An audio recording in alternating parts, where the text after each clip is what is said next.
आज हम bridge course जमात हफ्तों का 30वां दिन जांच नंबर 2 हल करने की कोशिश करेंगे। अगर आपको हमारा वीडियो पसंद आए तो इसे लाइक, शेयर और सब्सक्राइब ज़रूर करना और बेल आइकॉन को ज़रूर दबाना ताकि अगली वीडियोस की नोटिफिकेशंस आपको मिलती रहे। तो चलिए शुरू करते हैं जांच नंबर 2। जांच नंबर 2 में आप लोगों को इसे हल करना होगा। सबसे पहले आप लोगों को अपना नाम, रोल नंबर, स्कूल का नाम, मरकज़, तालुका, ज़िला और तारीख लिखनी होगी।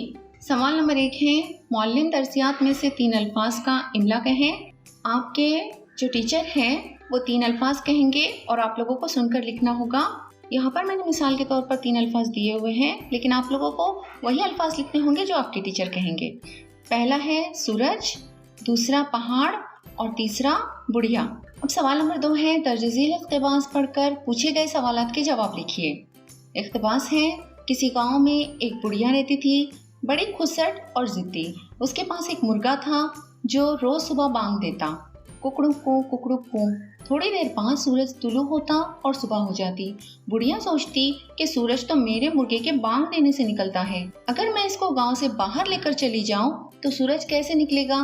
उसने गांव वालों से कहा, मैं अपने मुर्गे को लेकर जा रही हूँ, जब ये बांग नहीं देगा तो सूरज नहीं निकलेगा, तब तुम लोग मेरी कदर करोगे। बुढ़िया मुर्गे को लेकर पास की पहाड़ी पर चली गई। रात गुजर गई और सुबह वक्त पर सूरज तुलू हुआ। बुढ़िया मुंह लटकाए लौट आई। गांव वाले उसकी सादगी पर हंसने लगे।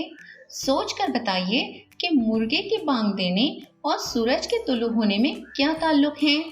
इसके पीछे एक साइंटिफिक वजह होती है। साइंसदानों ने अपने रिसर्च में पाया है कि मुर्गे सुबह होने से पहले हल्की सी रोशनी में ही सुबह होने का एकदम सही अंदाज लगा लेते हैं और अपनी बांग से यही बताते हैं कि आसमान में सूरज निकलने वाला है।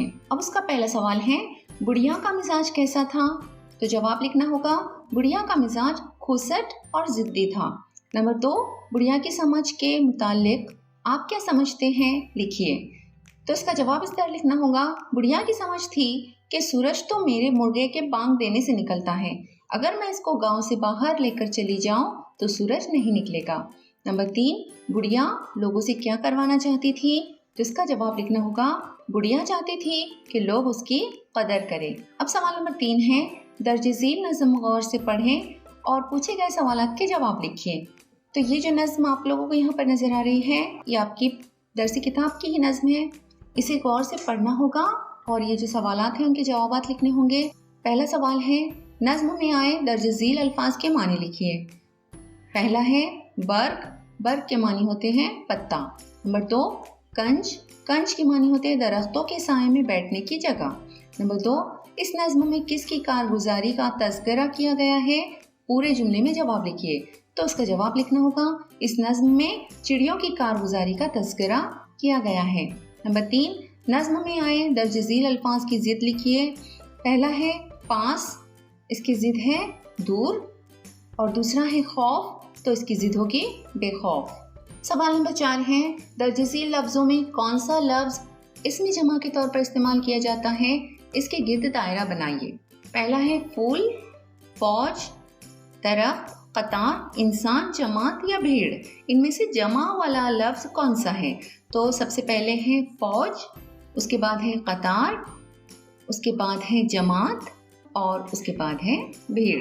अब सवाल नंबर 5 है, दर्ज-ए-झील हुर्फ़ तहज्जी में कौन से हुरूफ़ इल्लत हैं, इनके गिर्द दायरा बनाइए।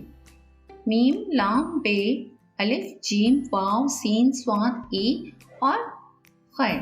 तो इसमें जो है पहला है अलिफ, दूसरा है वाव और तीसरा है ई। ये जो हुरूफ हैं ये हुरूफ इल्लत के तौर पर इस्तेमाल होते हैं। तो उम्मीद है आप लोगों को सारे सवालात के जवाब अच्छी तरह समझ में आ गए होंगे।